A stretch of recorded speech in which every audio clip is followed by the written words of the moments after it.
Por favor, me gustaría que abra su Biblia en el libro de Colosenses, capítulo 2. Voy a leer solamente 2 versículos y después voy a necesitar que tengamos un tiempo de oración para luego comenzar a la exposición. Cuando encontró el pasaje me dice amén. Colosenses capítulo 2, del versículo 18 al versículo 19. Dice la palabra de Dios. Yo voy a leer en la versión Reina Valera. Dice: nadie os prive de vuestro premio. Quiero hacer énfasis ahí. Nadie os prive de vuestro premio, afectando humildad y culto a los ángeles, entremetiéndose en lo que no ha visto, vanamente hinchado por su propia mente, y no haciéndose de la cabeza, en virtud de quien todo el cuerpo, nutriéndose y uniéndose por las coyunturas y ligamentos, crece con el crecimiento que da Dios. ¿Oramos? Señor, gracias. Te pedimos tu asistencia en todo lo que vamos a hacer. Necesitamos de ti para ver, necesitamos de ti para oír, necesitamos de ti para obedecer. Así que te rogamos, te imploramos que nos guíes a toda la verdad. Tú dijiste, Señor, que no estaríamos solos, que tu Espíritu nos llevaría hacia toda la verdad. Alúmbranos el entendimiento, el corazón, y llénanos de una buena voluntad para obedecerte. Te lo pedimos todo, Señor, en el nombre de Jesús. Amén y amén. Hermanos, para poder explicar esto, primero quería leer cómo dice cómo traduce la versión, nueva traducción internacional, el mismo pasaje, y lo hace un poquito más claro. Dice: no dejen que les prive o que se les prive de esta realidad ninguno de esos que se ufanan en fingir. Ufanar es la palabra desean, anhelan, están deseosos de fingir una falsa humildad y adoración de ángeles. Los tales hacen alarde de lo que no han visto y envanecidos por su razonamiento humano. No se mantienen firmemente unidos a la cabeza por la acción de ésta. Todo el cuerpo, sostenido y ajustado mediante las articulaciones y los ligamentos, va creciendo como Dios quiere. La estructura de este texto es muy sencilla, pero profunda a la vez. ¿Por qué? Porque Pablo ya venía refutando a los falsos maestros que se habían diseminado por esa región del valle de Lico y que anteriormente Pablo desenmascaró una de las falsas enseñanzas que ellos estaban enseñando, que era el legalismo. Pero ahora Pablo refuta y explica que debemos tener mucho cuidado con la falsa espiritualidad, o lo que nosotros conocemos actualmente como el misticismo. Así que el domingo pasado hablamos del legalismo. Hoy nuestro tema es una espiritualidad no bíblica y los peligros que conlleva, o lo que se conoce como misticismo. Bueno, cuando le conté que cuando me recibí, no sé por qué me estoy acordando mucho de eso, pero cuando terminé 5º año me fui de viaje y allá nos llevaron a una excursión donde entramos en como un predio donde había como 2 equipos, nos separaron en 2 equipos y nos ponían un escudo con una luz y una pistola con un láser. Y teníamos que jugar, era una guerra, ¿no? Y teníamos que entrar en ese lugar oscuro, solamente se veía la luz del chaleco y la luz del láser. Y el equipo era rojo y verde. Muy fácil. El verde tenía que disparar al azul y desactivar su chaleco. Hasta ahí todo era muy sencillo. Hasta que estábamos jugando y uno de nuestros compañeros empezó a disparar a sus propios amigos. Entonces uno le dice, pero vos no ves que tenés que disparar al rojo. No, lo que pasa es que yo soy daltónico. No podía discernir bien los colores. Esto nos quedamos. Yo nunca había escuchado que existía tal enfermedad. También me pasó que estaba en mi trabajo y el encargado, el jefe de ventas, el coordinador de ventas, trajo una remera morada, un color que me llamó mucho la atención. Y le digo, ¿qué remera? Qué lindo color ese que te trajiste, morado. Y me dice, mira, dice, no es morado, es celeste. Y yo decía, algo pasa, ¿no? Sí, es morado. No, no es morado, es celeste, me decía. Entonces le pregunté a mis compañeros qué color era y después me dice, él dice, no, yo no te conté, yo soy daltónico. Esto no es ni nada malo, ni... Pero imagínense que llevemos esto a un plano más espiritual. Si una persona dice, yo pasé el semáforo en el color que él percibe, para él eso es real, es el color que él ve. Nadie puede negar eso. Pero el policía dice, no, eso es otro color. Usted verá ese color, pero yo veo de este color y es mi experiencia personal. Ahora, ¿cómo juzgamos eso? Porque los dos tienen razón. Necesitamos algo más que la experiencia personal de dos personas o dos iguales. Algo que esté por sobre ellos. Externo y que regule las experiencias de esas dos personas que a priori los dos tienen razón. Están usando sus derechos. Bueno, esto es lo que pasa o lo que Pablo está tratando de decir. Si nosotros nos guiamos por nuestras experiencias personales, pasamos al plano de la subjetividad, de lo que yo creo que es, o lo que yo siento, o lo que a mí me parece, y no lo que Dios dice. Y hermanos, yo creo que ya todos sabemos de qué estamos hablando. Todos hemos tenido un acercamiento, un contacto estrecho de alguna manera con lo que es el misticismo. Así que Pablo, en su estructura sencilla, simple, él hace esto. Primero dice que nadie les prive de su premio. Y este es un mandamiento. No es una sugerencia, no es una opción, no es te dejo la libertad, sino es un mandamiento apostólico, es un mandamiento directo de Dios. Vamos a estudiar esto. Lo segundo que hace el apóstol Pablo, dividí el sermón en 4 puntos, voy a tratar de ir lo más rápido posible, pero primero dice que nadie les prive de su premio. El punto número 2, Pablo denuncia la herejía. ¿Y cuál es la herejía? Ellos hacían como un alarde de una falsa humildad y además tenían un culto en el cual adoraban a los ángeles. En el punto número 3, Pablo explica de dónde es que viene este error, de dónde procede. Dice que viene de una mente hinchada vanamente, una mente carnal. ¿Por qué? Dice Pablo, porque no están aferrados a la cabeza.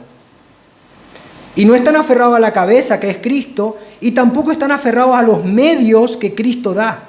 No le es suficiente la gracia, no le es suficiente la palabra y la comunión en la iglesia. En consecuencia, estas personas son descalificadas y terminan siendo personas que no son salvas, pero además son personas que no llegan o si empezaron la carrera no llegan al final. En cambio, los que aceptan la voluntad de Dios crecen y no crecen como ellos quieren, crecen como Dios quiere que crezcan. Así que debemos nosotros desear con todo nuestro corazón poder acercarnos hoy a la palabra de Dios para entender con profundidad qué es lo que el Señor nos quiere decir. Así que, para entrar en contexto, Pablo ya estaba denunciando que había falsos maestros y que debía la iglesia era la que debía cuidarse de ellos. Y fíjense, Pablo, como era un maestro y un excelente maestro, usaba el método más usado para poder enseñar. ¿Cuál era el método que usaba Pablo? El método de la repetición. Una y otra vez, Pablo decía la palabra nadie, para que sus amados hermanos estén alerta. Fíjense lo que dice en Colosenses 2, capítulo 4. Y esto lo digo para que nadie, la palabra, nadie los engañe con palabras persuasivas. Nadie. Versículo 8. Pablo vuelve a decir, miren o mirad que nadie os engañe por medio de filosofías y huecas sutilezas. Y vuelve ahora el versículo 18 y dice, nadie les prive de vuestro premio. Y esto es muy interesante porque los falsos maestros eran personas que tenían una reputación dentro de la comunidad y esto hacía que los colosenses se sientan tentados a oírlos y a obedecerlo. Pero Pablo les dice, no les dice a los pastores, cuiden a las ovejas para que no estén escuchando a los falsos maestros. Pablo no dice eso. Pablo va directamente a la iglesia y le dice, ustedes todos son responsables de quienes oyen. Y Pablo repite, nadie, sin importar cuán grande sea su reputación, deben llevarlos a que vivan una vida desconectados de Cristo. Nadie. Y esto es muy interesante porque a veces pensamos que en cuestiones de fe podemos descansar en otras personas como lo hacemos en el ámbito de la vida diaria, ¿no? Y quiero pensar con usted en un negocio, en un ejemplo. Si yo tengo un negocio y yo no sé nada de economía, no sé en las barras dónde va el haber y dónde va el deber, no entiendo. Entonces, ¿qué hago? Descanso en un contador que lleve la administración de la empresa. Y si tengo problemas legales, ¿qué hago? Busco un abogado que me represente porque yo no entiendo de leyes. Lo mismo que si tengo problemas de salud. Descansamos en la responsabilidad o en la capacidad de que otros resuelvan nuestros problemas. Pero en cuestiones de fe no podemos descansar en terceros. No podemos hacer lo mismo. Si yo tengo problemas espirituales, a veces creo que puedo ir a una persona que tiene una cierta reputación y contarle mis problemas y ya está. Él me va a tirar un par de tips y voy a solucionar mi vida. 5 pasos para hacer una vida exitosa a la manera de Dios. No es así. Imagínense, si Dios nos dice, bueno, quiero hablar con vos, ¿por qué creíste en este error? Y yo le voy a decir, lo que pasa es que mi maestro me dijo eso. Y Dios me va a decir, ¿acaso vos no tenías Biblia en tu casa? Lo mismo pasa que si mi contador empieza a hacer malos cálculos o hay una mala administración y viene la FIP, Dios nos libre, pero viene la FIP y nos hace un embargo, ¿a quién le vamos a echar la culpa? ¿A quién embarga? ¿Al contador o a la empresa? A la empresa. Y si el abogado me defiende mal, ¿quién va preso? ¿El abogado? Y si un médico ejerce mala praxis conmigo, ¿quién muere? Lo mismo pasa con nosotros. Si dejamos en manos de otras personas la responsabilidad que nos toca a nosotros de velar y aferrarnos a la verdad del Evangelio. Pablo dice una y otra vez, nadie debe desviarlos de Cristo, nadie. No importa cuánta reputación tenga, no importa cuánta gente lo siga en Instagram, no importa cuán famoso sea, no importa. Si esa persona está enseñando algo que no es correcto a la verdad o que no se ajusta a la verdad, esa persona nos puede llevar por un camino en el cual podemos ser descalificados. Y es responsabilidad de cada creyente velar y cuidar su vida espiritual.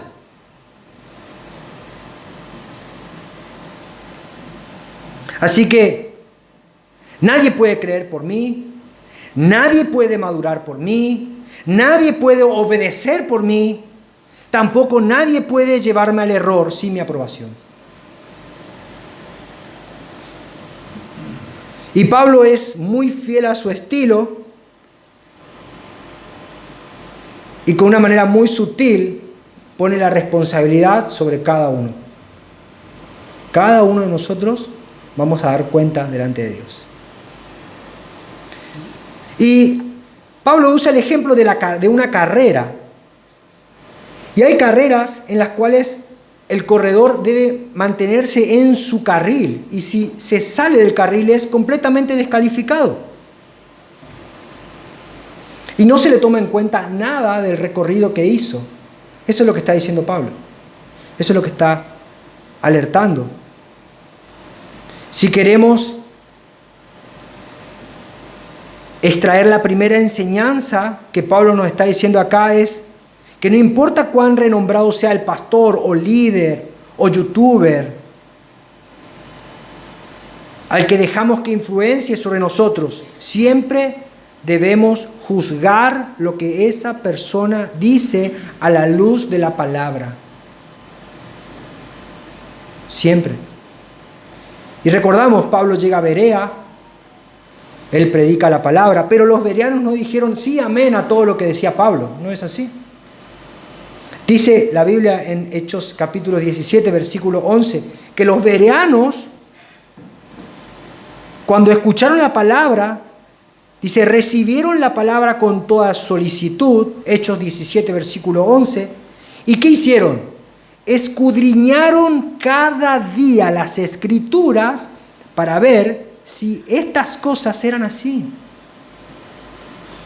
Y hermanos, si había un hombre al que uno se podía sentar y decir, estoy escuchando a un predicador que no va a errar en ninguna coma, ese era Pablo. Pero los bereanos dijeron, ok, pero vamos a ver qué dice la Biblia. Así dice que creyeron muchos de ellos, y mujeres griegas de distinción y no pocos. Dice la Biblia de ellos que estos que escudriñaban la palabra para ver si eran realmente así, estos eran más nobles. Y acá tenemos que entender, hermanos, si la prédica de Pablo fue juzgada para ver si estaba de acuerdo a las Escrituras, ¿quiénes somos nosotros para que nuestra prédica no se juzgue?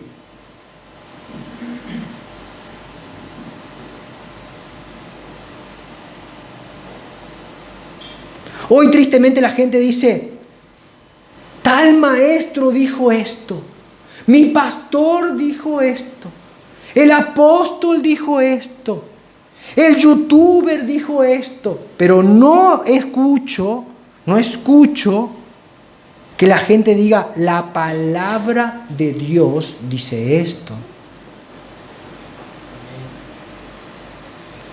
Pablo repite una y otra vez y dice, no importa quién sea, nadie debe llevarlos a confiar en otra persona que no sea Cristo para que no sean descalificados. Nadie les prive de su corona.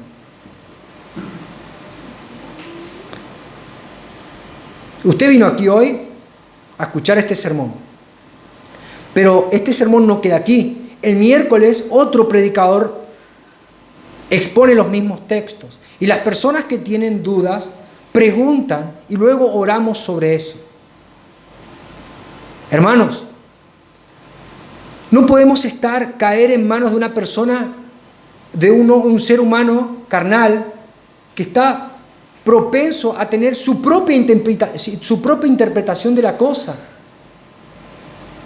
Siempre es la palabra de Dios. No importa quién sea. Siempre no es lo que yo veo, no es lo que él ve, es lo que la palabra de Dios dice. Pablo sigue y ahora denuncia la falsa enseñanza que estos maestros diseminaban. Dice que ellos tenían una falsa humildad y culto a los ángeles. ¿Cómo es que los falsos maestros podían llevar a los discípulos a que sean o que lleguen a una condición de estar descalificados? Nuestro texto dice que estos maestros estaban afectando humildad y culto a los ángeles. Lo que podríamos traducir en las palabras en nuestro idioma actual, que nadie los descalifique por medio de una falsa humildad. Estos falsos maestros no eran más que unos hipócritas, eran hipócritas que ostentaban ser algo que no eran. Y ¿sabe? No hay nada más horrible y que ofenda más a Dios que aquellas personas que son hipócritas y tratan de aparentar algo que no son. Y el Señor Jesús rechazó mucho este tipo de actitudes.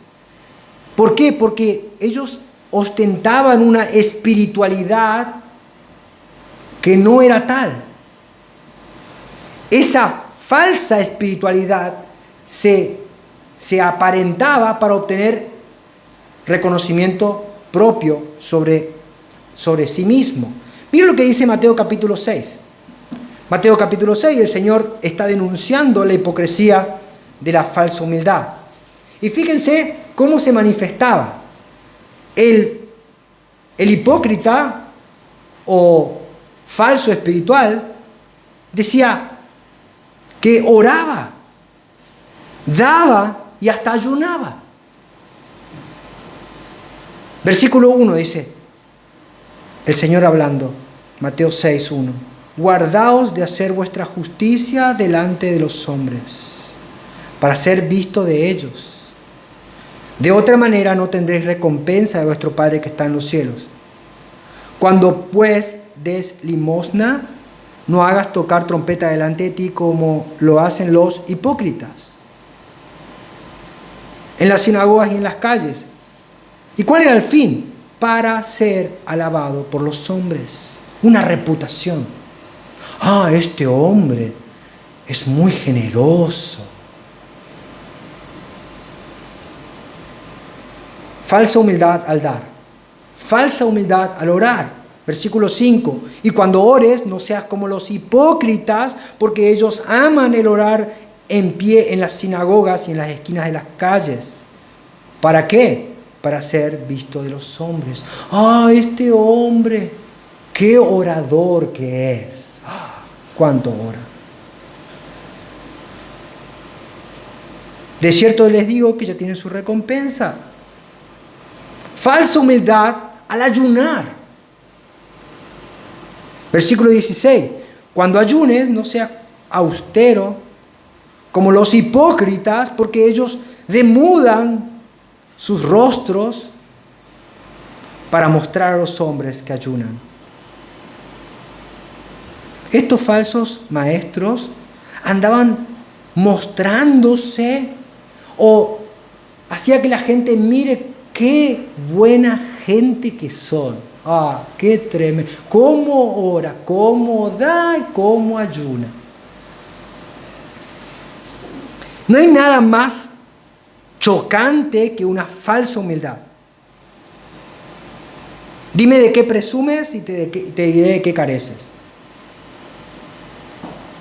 El presunto humilde es realmente un soberbio disfrazado. Hay un personaje en la literatura inglesa del famoso escritor Dickens, en su libro Copperfield, hay un personaje que se llama Uriah Heep. es uno de los personajes más horribles y más detestables que uno puede llegar a leer. Y fíjense lo que él decía: yo soy muy consciente de que soy la persona más humilde que existe. Ya lo odió, ¿no? Igual que yo. Y estos falsos maestros decían que los que no eran humildes como ellos estaban descalificados. Si no orás como yo oro, estás descalificado. Si no das como yo doy, estás descalificado. Si no ayunas como yo ayuno, estás descalificado. Pero Pablo los denuncia y les dice que esto es un error. Mire lo que dice la versión, repito como dice la versión NBI. No dejen que les priven de esta realidad. Ninguno de esos que se ufanan, que desean, que quieren, que les gusta fingir una humildad que no tienen, no se dejen engañar por estos falsos maestros, por estos hipócritas disfrazados. Porque tratan de mostrarse humilde. ¿Para qué? Para sacar provecho, para tener una reputación.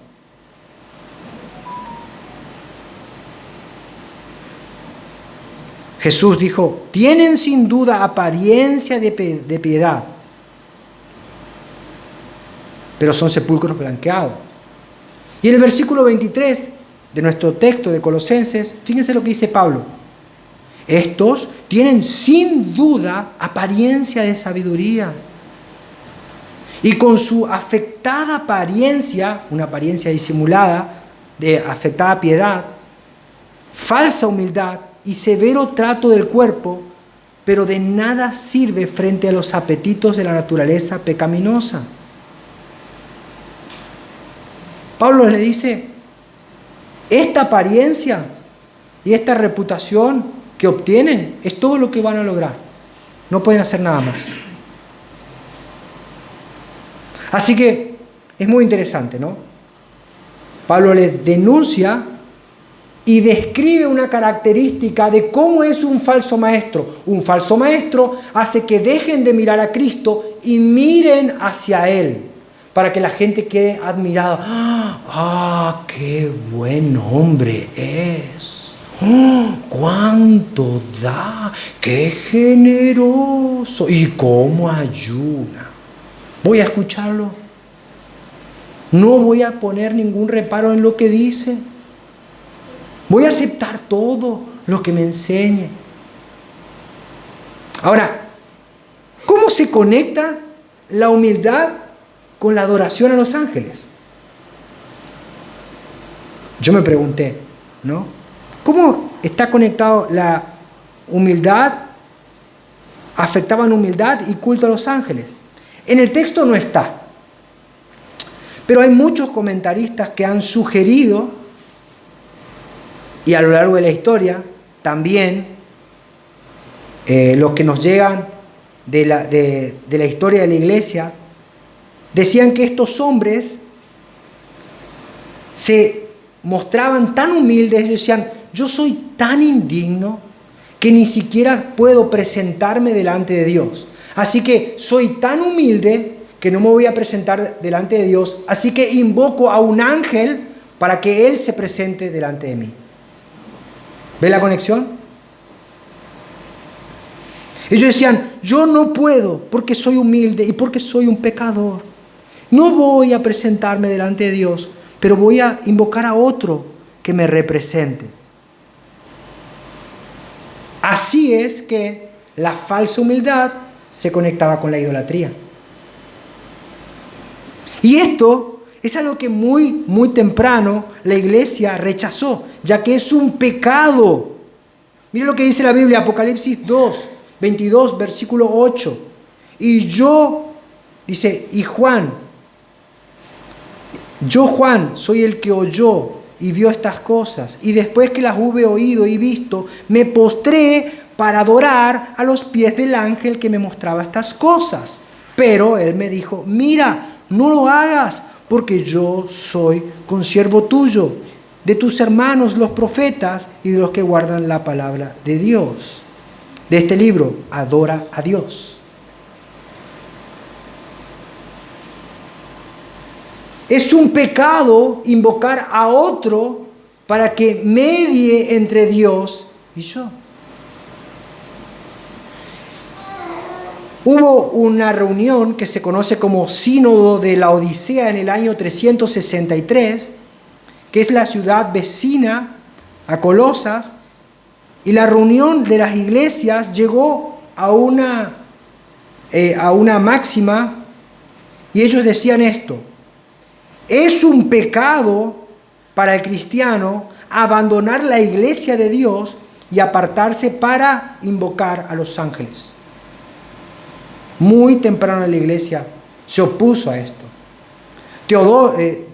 Teodoreto, que era un padre de la iglesia, al comentar este texto, dice: el mal que el apóstol Pablo denuncia aquí continuó por largo tiempo en Frigia y Prisidia.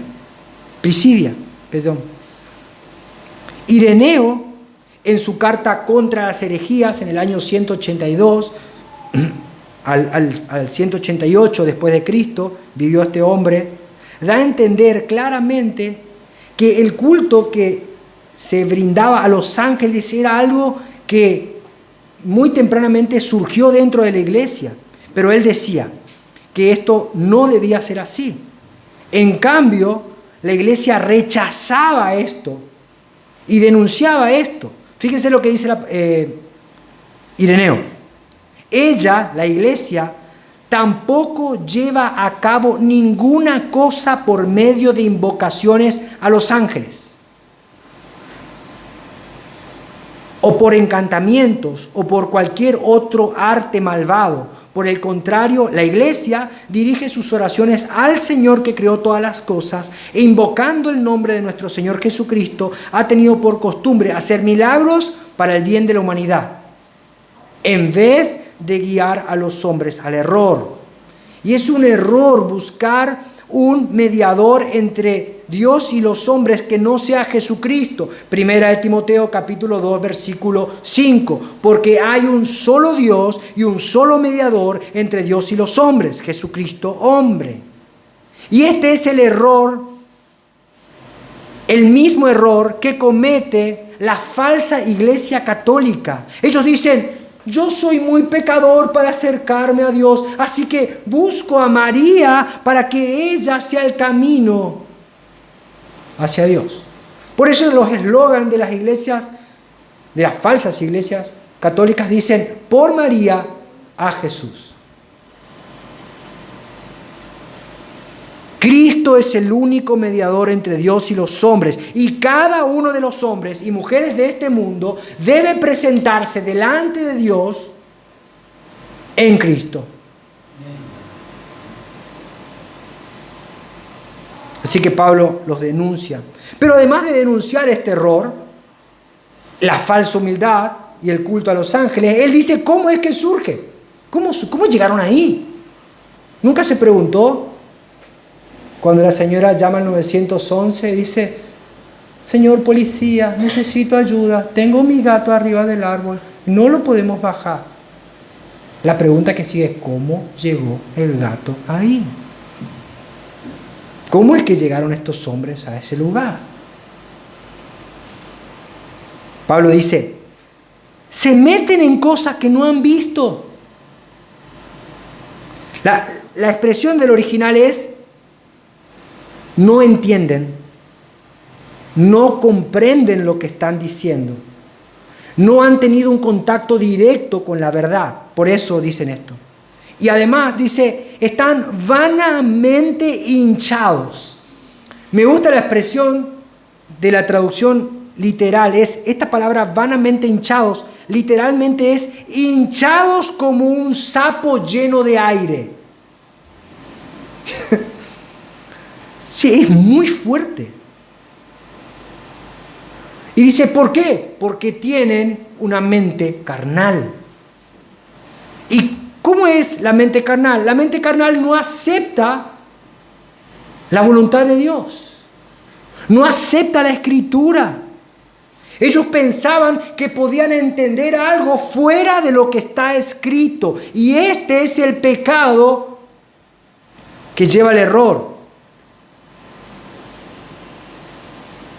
Y al no aferrarse a la Escritura y al dejarse llevar por sus experiencias personales, pero yo veo azul, yo veo rojo, yo siento, lo siento.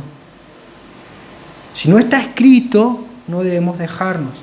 Y esto lleva a que la persona deje de aferrarse a la cabeza, que es Cristo, y a los medios que en su soberanía nos ha dado. Los medios que Cristo nos ha dado siempre es su gracia, la palabra de Dios y la comunión en la iglesia, unidos por las coyunturas. No se puede crecer espiritualmente desconectados de la gracia de Dios en Cristo, de la meditación constante en la palabra de Dios y de la comunión en la iglesia local. No, pero yo le miro a mi pastor de sana doctrina por allá, por mi canal, y no me junto porque los hermanos son muy hipócritas. Inmaduro y no va a crecer. ¿Cómo se crece? Perdonándose entre los hermanos. Claro, así se crece. Soportándose entre los hermanos. Y esto quiero repetir. Los falsos maestros se muestran como con personalidades muy cautivantes, atrapantes. Y se muestran como ejemplos a seguir. Pero no aceptan la voluntad de Dios expresada en la Escritura. Dicen, sí, la Escritura sí, pero lo que yo siento, lo que a mí el Señor me mostró. Pero yo ¿cómo compruebo eso? Como yo sé que el Señor le dijo a Adolfo que tiene que hacer un ejercicio para ser un gambeteador y hacer más goles en el fútbol. ¿Cómo yo sé eso? ¿Cómo yo lo pruebo? Tengo que creer lo que Él dice. Y después yo lo veo en el fútbol y no.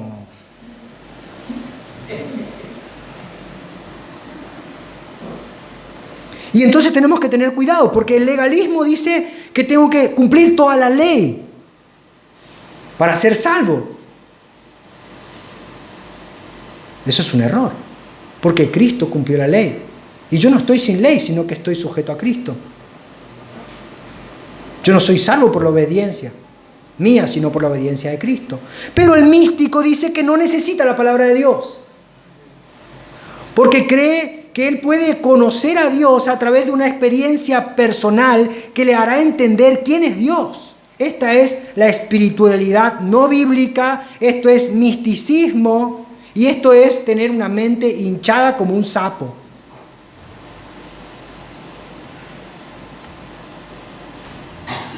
La palabra mística en realidad no es una mala palabra, porque la palabra mística trata de expresar la idea entre la unión de Dios y el hombre. Y los teólogos usan la palabra unión mística para describir la unión que tenemos con Cristo. Es una buena palabra. En Gálatas capítulo 2 versículo 20 dice: con Cristo estoy juntamente crucificado y ya no vivo yo, mas vive Cristo en mí. Y lo que ahora vivo en la carne lo vivo en la fe del Hijo de Dios, el cual me amó y se entregó a sí mismo por mí. Vive Cristo en mí. Esto es una unión mística. Una buena unión mística. Pero si yo trato de conectarme con Dios fuera de Cristo, fuera de su palabra, fuera de la comunión de la iglesia, estoy siendo un mal místico. ¿Entiende? Y estoy sujeto a mi experiencia personal y no a la palabra de Dios. Es el sueño que yo tuve. Hoy me levanté, tuve un sueño. Una visión. Yo le preguntaría, ¿qué cenaste anoche?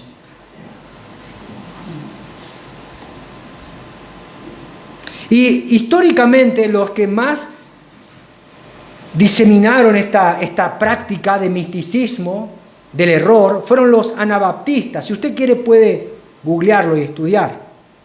Y fueron un grupo que históricamente creía esto, que rechazaban la suficiencia de la Escritura. Es mi experiencia. Y ellos tenían un grito de guerra cuando se reunían y rechazaban a los que trataban de estudiar la Biblia. Ellos tenían como un grito que descalificaba a los que no vivían las experiencias que ellos vivían. Decían, es el Espíritu, el Espíritu, el Espíritu.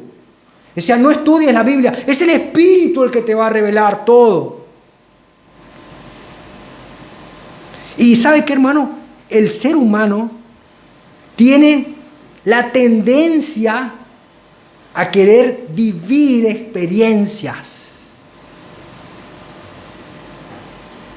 Y pasa de la objetividad a la subjetividad. Lo que yo creo, lo que yo sentí. Nadie está dudando de que lo haya sentido. Nadie duda de eso. Pero estas personas que sienten o que ven cosas o que sueñan o que caen o qué sé yo cuántas cosas más, desacreditan a los que no tienen esas experiencias. Y esto ha sido siempre el motivo de intimidación hacia los creyentes débiles, que decían, yo nunca sentí nada, yo nunca me caí, nunca me no sé qué, yo nunca hablé en lenguas o yo nunca hice tal cosa. ¿Será que Dios me ama? Y hoy el día el misticismo o la espiritualidad no bíblica se manifiesta con mayor frecuencia en el movimiento carismático, donde las escrituras pasan a un segundo plano de importancia frente a las visiones y a las revelaciones que uno debe tener. Como le decía, los anabaptistas tenían un representante que fue muy conocido, se llamaba Thomas Munzer. Y ellos presentaban su grito de guerra, el Espíritu, el Espíritu y el Espíritu. Y Lutero los rechazaba. Y cuando se cruzaban, los anabaptistas le gritaban a Lutero, el Espíritu, el Espíritu, el Espíritu. Y Lutero le decía, yo no voy a donde su Espíritu los guíe. Y una vez se hizo una reunión para debate público, una entrevista. Eso era una carnicería. Yo hubiera pagado para estar ahí. Pero era una carnicería. Y se reunieron los anabaptistas y le empezaron a gritar a Lutero, nuevamente su grito de guerra, el Espíritu, el Espíritu, el Espíritu. Y Lutero le dijo, me da gracia, yo a su espíritu, en argentino diría, le abofeteo en la nariz, dice la traducción. Un argentino hubiera dicho, anda para allá, bobo. Espíritu sin escritura tiene sentido. Y nosotros como los colosenses no debemos dejar o no debemos ser intimidados por quienes añaden visiones. No si no oras en lengua, no si no haces esto, no si no tenés visiones, no si... No es así. Esa no es una espiritualidad bíblica. Eso no es lo que Dios pide de nosotros. Dios nos llama a una comprensión cabal de lo que Él hizo por nosotros. Y que nosotros vivamos a la luz de su palabra, porque lámpara es a nuestros pies su palabra y lumbrera a nuestro camino. Es la ley de Jehová la que convierte el alma. No es mi visión, no es mi experiencia. Cristo es suficiente. Y en Él tenemos todo lo que necesitamos. Miren lo que dice 2 de Pedro capítulo 1, versículo 3. Porque dice, si no tenés esta experiencia no estás completo, te falta algo. Pero dice la palabra de Dios, como todas las cosas que pertenecen a la vida y a la piedad, tiempo pasado, nos han sido dadas por su divino poder en Cristo. No necesito una visión, No necesito una revelación. Ya me fue dado todo lo que necesito para la vida eterna y para la piedad por su divino poder en Cristo, mediante el conocimiento de aquel que nos llamó por su gloria y excelencia. Versículo 4. Fíjense cuál es el medio por el cual recibimos esto. Por medio de las cuales nos ha dado preciosas y grandísimas promesas. ¿Para qué? Para que por ellas lleguen a ser participantes de la naturaleza divina. La conexión con Dios real, la unión mística real es por medio de las preciosas y grandísimas promesas, para que al creerlas, ellas nos llevan a Cristo para que yo pueda participar en una conexión directa, viva, real, llena de amor y de gracia en Dios.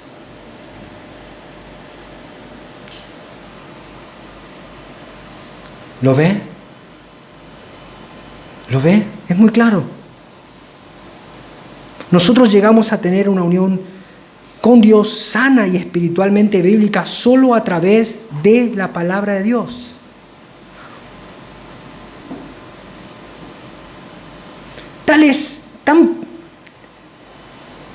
Tan profundo es esto que Dios no nos permite ni siquiera pensar fuera de la Escritura. Está prohibido. ¿Usted sabe que está prohibido pensar fuera de la Escritura? Mire lo que dice 1 Corintios capítulo 4, versículo 6. Pablo también estaba confrontando a otros falsos maestros que llevaban a la iglesia de Corintio a pensar fuera de lo que está escrito. Pero Pablo dice: hermanos, lo he presentado como ejemplo en mí y en Apolos por amor de vosotros, para que en nosotros aprendáis a no pensar más de lo que está escrito. No sea que por causa de uno os envanezcáis unos con otros. Ahí está el sapo inflándose. Cuando pensamos fuera de la Escritura, cuando descansamos en nuestras experiencias personales, usted imagínese un inflador y un sapo que se va inflando. Y yo, te estoy terminando, pero he escuchado en este tiempo y leído un par de declaraciones de personas muy famosas, pero famosos, no voy a dar el nombre, hoy no, pero famosos, pastores famosos, cantantes, que si yo le digo el nombre, usted no va a prestar atención a lo que dijo. Así que yo voy a decir lo que dijo este falso pastor o falso maestro, y usted se va a dar cuenta que estos bien pudieran haber sido unos maestros de Colosas. Miren lo que dijo este famoso pastor. Dice: debemos tener presente que la revelación ajusta el texto. ¿Escuchó? La revelación que yo tengo debe ajustar la palabra, y no al revés. Inflado como un sapo, un hereje salido de la escuela de Colosas. La Escritura siempre rige, añade, pero será la Escritura procesada a través de un espíritu, que vivifica y expresa la mente de Cristo, y no la letra muerta, interpretada por un alma viviente atrapada en vicios y tecnicismos teológicos, la que nos permitirá verle a Él, quien es la palabra viva. ¿Lo ve? Tengo otro. Este es un místico que no se ajusta a la Escritura, una mente carnal. Famoso cantante. Dice: dentro de nosotros hay una sustancia llamada verdad. Y esta se convierte en nuestro marco de referencia. Estoy a punto de imitarlo, pero no. Para ver todas las cosas a través de Cristo. En Él hay una verdad que es el marco de referencia, no la Escritura. Este es un místico que niega la suficiencia de las Escrituras y que quiere vivir de acuerdo a lo que él quiere. Yo veo verde. Yo veo verde. ¿Y vos qué ves? No, yo veo azul. Y bueno, pero cada uno tiene el color que quiere. Es Cristo, ¿entendés?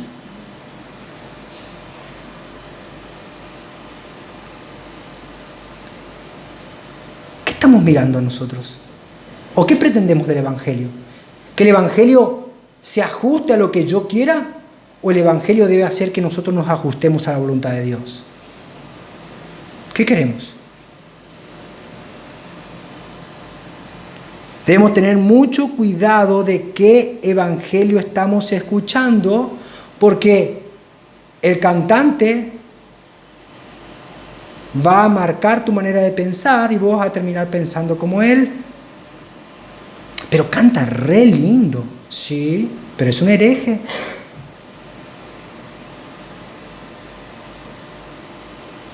Mira lo que dice Gálatas, capítulo 1, versículo 6.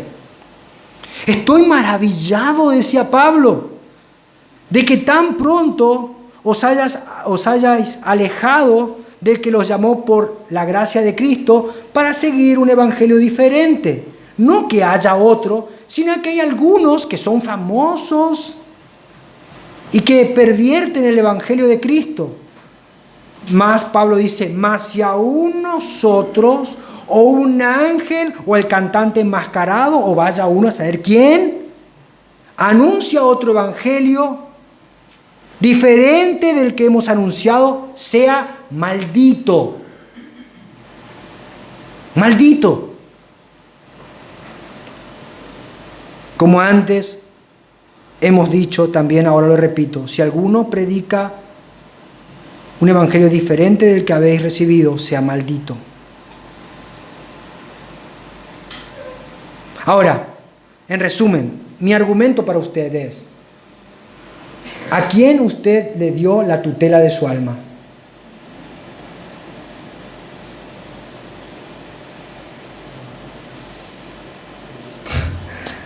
Amén, hermano. Para los que no vieron, Máximo levantó su Biblia.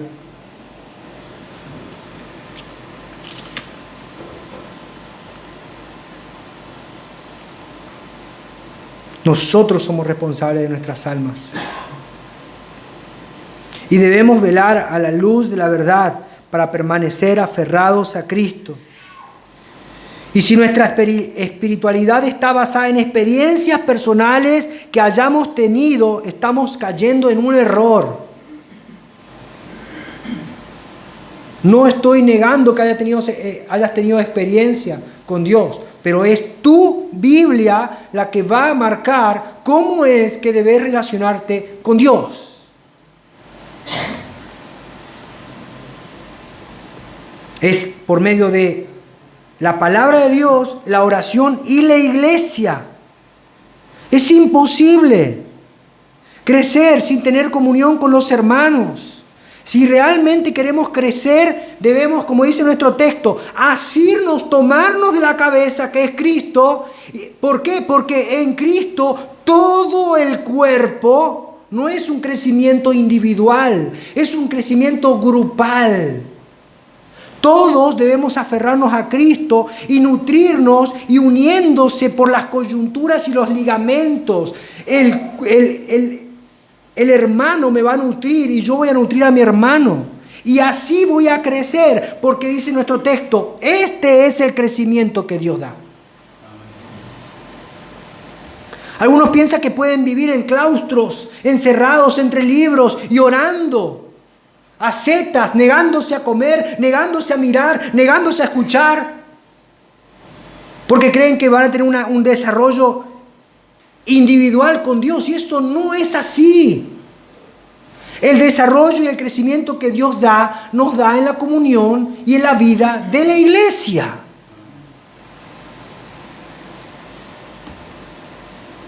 Y el que piensa de esta manera está cayendo en un error y procede del error de tener una mente inflada, una mente corrupta.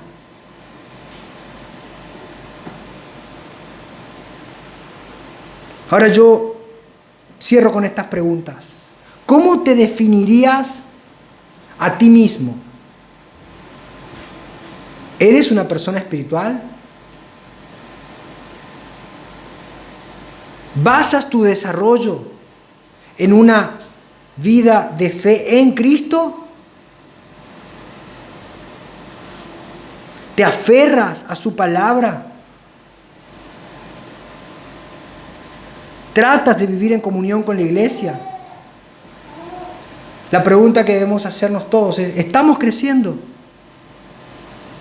¿A quién estoy escuchando? ¿Quién es tu guía? Cierro leyendo nuestro texto.